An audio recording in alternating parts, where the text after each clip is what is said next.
all of us can agree that we love an underdog story, a story where someone comes from behind and has great success. And the best place I can think to find those is going to be in sports. And we talked about this. This is actually Alec from our Conway office. I have to introduce you. I forgot to do that. Sorry. But Alec and I were talking about sports the other day, and we thought about this concept of don't drop the ball on your retirement. And the movie we had discussed was Rudy. Yeah. And like this movie, this kid, if you've never seen it before, it is a cinematic masterpiece, in my opinion. You should definitely check it out. But the concept is this guy loves, why am I going blank? Help me. Notre Dame. Yep. Grew up loving Notre Dame. His whole family was all about Notre Dame. So he enrolls, does not get a scholarship. This kid works his way through, and he goes as a freshman and tries out for the football team. Coach tells him you'll never play. But he still shows up every day and he gets hammered. And the coach at one point told him, if you let up at all, I'm taking you off the team. And he fights and he fights and he fights and he fights. And then I'm not going to tell you the ending, but it's really, really good. So you should go check it out.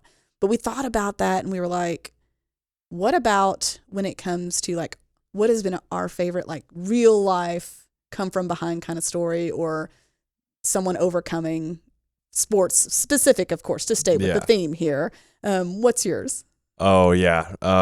2019 Tiger Woods Masters comeback. It's a very good comeback story. I watch hype videos for this like probably once a month or every time I'm about to go out golfing. But to try to help yourself be better. Yeah, does it work? It gets me fired up, like because he got injured and he also had all the controversy, the back surgeries, and he was the most elite golfer when he was in his prime, playing, just revolutionized the game of golf, and then when all these injuries happen, no one thinks he's ever going to play again. Mm-hmm. And he shows up again, tries to play, more injuries. Then 2018, he comes back and starts, he wins a tournament, and everyone's like, okay, Tiger could be back. And then just the video of him at the Masters when he's walking up to the 18th green and thousands of people are behind him. Like, I'm getting chills right now. It's the greatest comeback story, in my opinion. I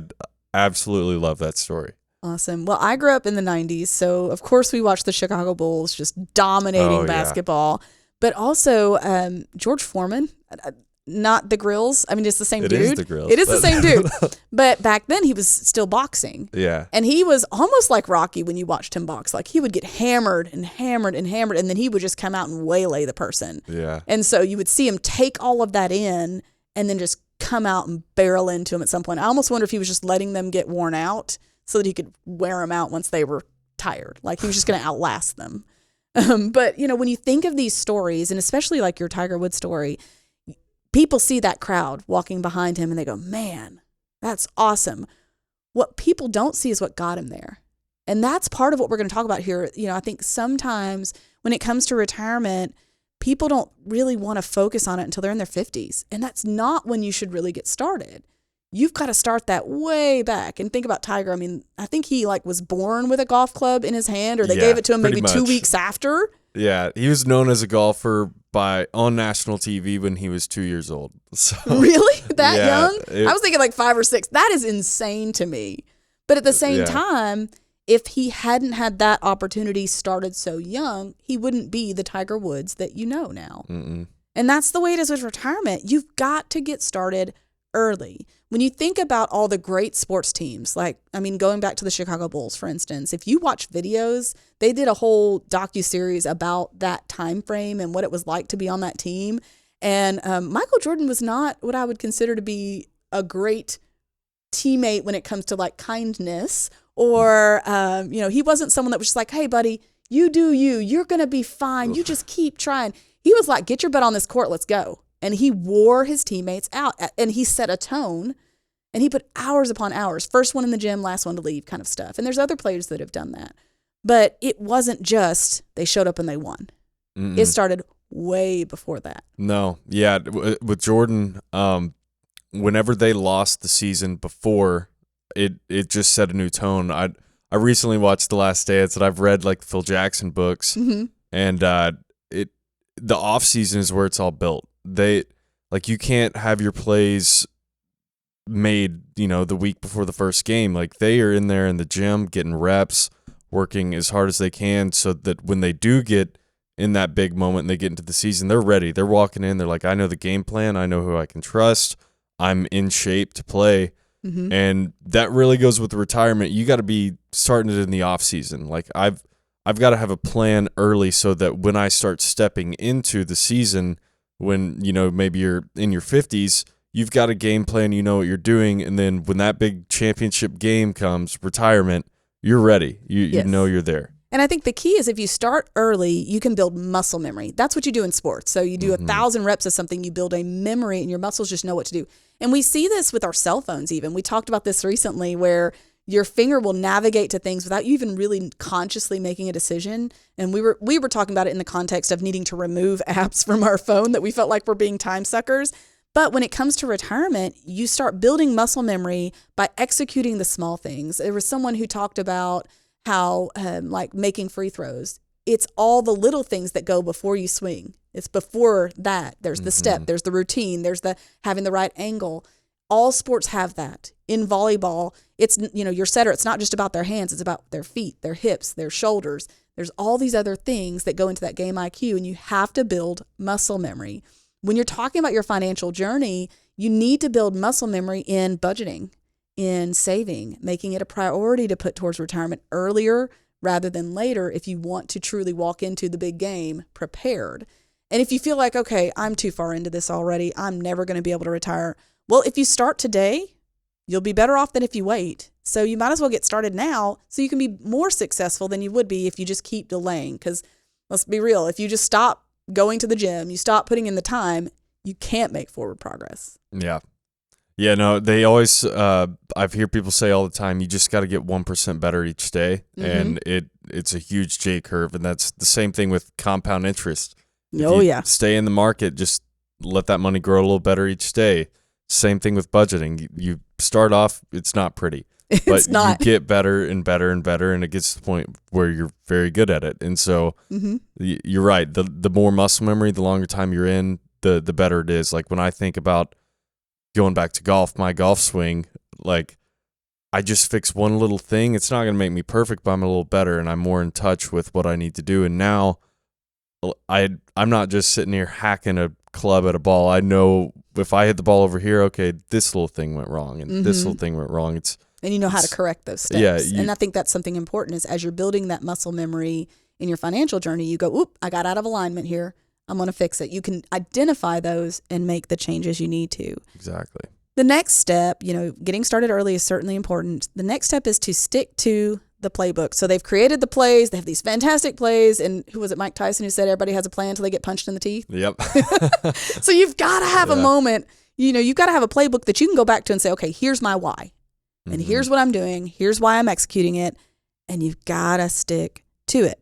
And kind of the getting punched in the teeth to me would be market volatility. Yeah, exactly. Everybody felt real good about the market till 2021 and 2022. 2020, it kind of did its thing. People kind of panicked. 2021 looked so good. And then 2022, it just went, whoa. And it was the first real volatility we'd seen in a while. And it tested a lot of people's, might and their belief in their plan. And a lot of people, when they see that volatility, they're like, well, I need to pull my money out of the market and just abandon my game plan completely. And that's not what you want to do. You want to stay in the market because it goes up and down, and over time it will recover historically. And, in basketball, that's one of the most volatile games. A team can go on a 20-point run, then another team can go on a 15-point run, and you see 30-point comebacks in the NBA, but they don't just bail. They may tweak a couple things, but they're not going to get their center shooting 3-pointers and their point guard trying to guard the big guy. They're going to stick to their game plan, run the same plays that they know, maybe tweak little things, but they're not going to they're not going to change their game plan completely. No, they've got to keep fighting. Yeah. And I think that's the key with your financial journeys. You've got to keep fighting for what you want most. That's got to be something that's worth the fight. Just like if your coach has a game plan and you believe in your coach and you believe in your team, they got to keep working towards it. So stick to your playbook. And the last one, and I want to spend a little bit of time here, is run the play that will give you the highest chance of success. So there are a lot of plays in the world right now, right? TikTok has become this insane resource for a lot of people when it comes to financial advice. And we've talked about this before and the risks thereof. But a lot of people are going to the internet and they're getting all these ideas and they're trying to execute them and they're getting frustrated. And it's because it may not be the one that gives you the highest chance of success, because it may not apply to your specific journey. So let's talk more about that. What does that look like? Yeah. So running the play, or the, I guess taking the shot that gives you the highest chance of success. I think of Eric Musselman when he would always say, we need to be taking our best shot. Like, if I shoot 40% from this area, that's where I want you to shoot, not the spot you shoot 15% from. And in retirement, I think that's not putting all your money in one stock, staying diverse, because if I'm just sitting here putting all my money in one stock and it tanks, well, then my money could just disappear and that's all my retirement money. I think diversifying, that gives you the highest chance of success. That's something that we really preach about. Then also not pulling your money from your IRA before retirement, because that can really give you a big hit. Yes. You know, if you're too young, you can get big tax penalties, and then you're pulling your money out of the market. But those are the two that I really thought about. What other ones did you have? I think you touched on one, but I also want to clarify too. Like, your IRA is not a great place to pull from. Your employer plan. I think a lot of people take loans from their employer plan thinking, well, I'm paying myself back, it's no big deal. Well, you're losing that growth while that money is sidelined. So yeah, you're paying an interest rate, but you're not getting what you could get. The other thing too is making sure that your strategy works for you.